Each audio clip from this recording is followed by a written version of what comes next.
नमस्कार दोस्तों, आपके अपने YouTube चैनल मेरी मातृभाषा हिंदी में आपका स्वागत करती हूँ। जो हमने प्रश्नोत्तरी श्रृंखला शुरू की है, उसी श्रृंखला में आगे बढ़ते हैं अगले प्रश्नों की ओर। अगला प्रश्न है हमारा क्वेश्चन नंबर 1। कर्णप्पा पांडित्य और कवित्व में बेजोड़ थे, कथन किसका है? कर्णप्पा पांडित्य और कवित्व में बेजोड़ थे, ये कथन राहुल सांकृत्यायन का है। क्वेश्चन नंबर 2 है, किस सिद्ध कवि ने अपने गुरु के आदेश पर कांजीपुरम में गणिकाओं की सेवा की? तो सिद्ध कवि दरिकप्पा ने अपने गुरु के आदेश पर कांजीपुरम में गणिकाओं की सेवा की थी। क्वेश्चन नंबर 3 है हमारा, इन्हें नाथ संप्रदाय का प्रवर्तक मानना चाहिए क्योंकि इन्होंने सिद्धों के संप्रदाय से वज्रयान की परंपराओं में विशेष संशोधन करते हुए नवीन सिद्धांतों का प्रतिपादन किया। गोरखनाथ के संदर्भ में यह कथन किसका है? तो गोरखनाथ के संदर्भ में ये कथन डॉक्टर रामकुमार वर्मा का है। कर्णप्पा के उपदेश की भाषा तो पुरानी टकसाली हिंदी है, पर गीत की भाषा पुरानी बिहारी या पूर्वी बोली मिली है, कथन किस आलोचक का है? तो ये कथन डॉक्टर रामकुमार वर्मा का है। दोस्तों, हो सके तो क्वेश्चन आंसर को नोट करते चलें, ये एग्ज़ाम की दृष्टि से बहुत ही महत्वपूर्ण है। तो इसी श्रृंखला में हमारा अगला सवाल है, कुक्करीफा किसके शिष्य थे? तो कुक्करीफा चरपटिया के शिष्य थे। क्वेश्चन नंबर अगला सवाल है हमारा, सिद्धों की उद्गृत रचनाओं की भाषा देशभाषा मिश्रित अपभ्रंश या पुरानी हिंदी की काव्य भाषा है, यह कथन है रामचंद्र शुक्ल का।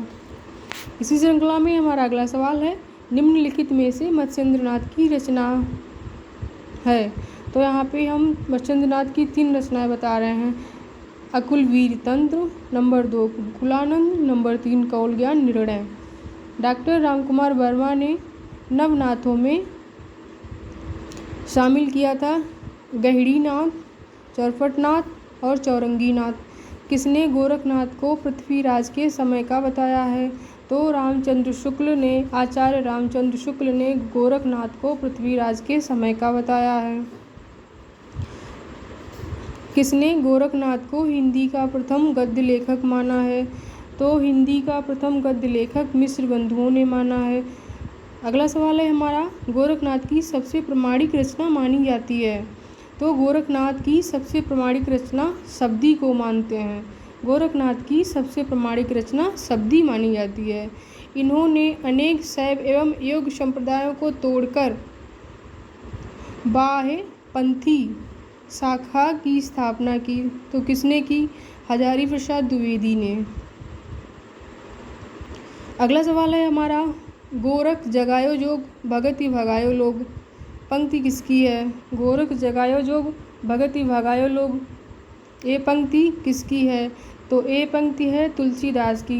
ये पंक्ति वेरी इंपॉर्टेंट है, बहुत महत्वपूर्ण पंक्ति है, वेरी इंपॉर्टेंट, क्योंकि लगभग हर बार ये पंक्ति आती ही है। और लोग इसमें इसमें लोगों को कन्फ्यूजन हो जाता है, लोग इसमें गोरखनाथ लगा देते हैं, क्योंकि इसकी पंक्तियां ही ऐसी हैं कि गोरख जगायो जो भगति भगायो लोग, इस वजह से लोग इसमें कन्फ्यूजन हो जाता है। कन्फ्यूज ना हो, ये पंक्तियाँ तुलसीदास की हैं। गोरखनाथ की हठयोग साधना ईश्वरोपासना के बाह्य विधानों, मूर्ति पूजा, बहुदेववाद को छोड़कर ईश्वरवाद घट के भीतर ही ईश्वर प्राप्ति को लेकर चली थी, जिसमें मुसलमानों के लिए भी आकर्षण था, यह कथन रामचंद्र शुक्ल का है। दोस्तों, आज की दृष्टि से, मतलब अभी हाल की दृष्टि से यूजीसी नेट में कथनों की संख्या बढ़ गई है, इसीलिए कथनों को ध्यान से सुने और पढ़ें, हो सके तो कथन को नोट भी कर लें। इसी श्रृंखला में हमारा अगला सवाल है, अगला भी हमारा कथन है, शंकराचार्य के बाद इतना प्रभावशाली, इतना महिमान्वित भारतवर्ष में गोरखनाथ के समान दूसरा नहीं हुआ। भारतवर्ष के कोने कोने में उनके अनुयायी आज भी पाए जाते हैं। भक्ति आंदोलन के पूर्व सबसे शक्तिशाली धार्मिक आंदोलन गोरखनाथ का भक्ति मार्ग ही था। गोरखनाथ अपने युग के सबसे बड़े नेता थे। ये कथन किसका है? ये भी कथन बहुत ही इम्पॉर्टेंट है एग्ज़ाम की दृष्टि से और यूजीसी नेट की दृष्टि से बहुत ही महत्वपूर्ण है, क्योंकि उसमें कथनों की संख्या बढ़ गई है। तो ये कथन है हजारी प्रसाद द्विवेदी का। दोस्तों कथनों को नोट करते चलें, क्योंकि मैंने एक कथन सारे एग्ज़ाम की दृष्टि से चूज़ किए हैं, उन्हीं को आप लोगों को बता रही हूँ।